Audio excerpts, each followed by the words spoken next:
আচ্ছা, এখানে আমরা ডিভাইড বাই জিরো যেটা কমন এক্সেপশন হয় সেটা দেখানো হয়েছে। কোয়েশ্চেন অনুযায়ী দুটো ভেরিয়েবল আমাকে নিতে হবে, এ আর বি, দুটো স্ক্যান করা হয়েছে। করার পর এ স্ল্যাশ বি করলাম।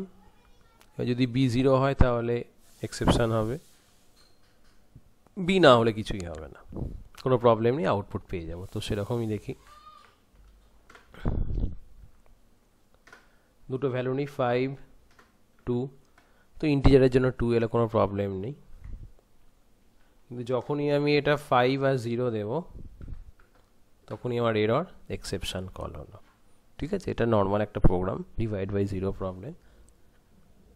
তো এখানে আমরা অ্যারিথমেটিক এক্সেপশন একটা আছে, একটা এক্সেপশন আছে, দুটোই আছে ক্লাস।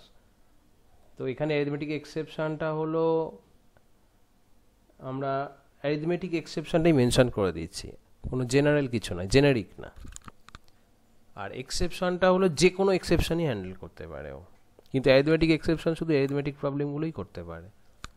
তো সেই হেতু ও প্রথমে অ্যারিথমেটিক এক্সেপশন যাচ্ছে জিরো এরর, মানে ডিভাইড বাই জিরো যে এররটা, তার জন্য তো এটাকে ঢুকে এটাকে এক্সিকিউট করে এক্সেপশন প্রিন্ট করে দিল। এটা যদি না দিতাম কিন্তু এটাতেও ও ঢুকতে পারতো, কারণ এটা জেনারিক। দেখি আমরা তাহলে একবার কম্পাইল করে, 5 0, ঠিক আছে, এটাও হবে। আর আমি দুটো যখন দিয়েছিলাম ও প্রথমেরটাতে একদম পার্টিকুলার ম্যাচিং হয়েই গিয়েছিল। আর এই এক্সেপশনটা হলো যে কোনো এক্সেপশনের জন্যই।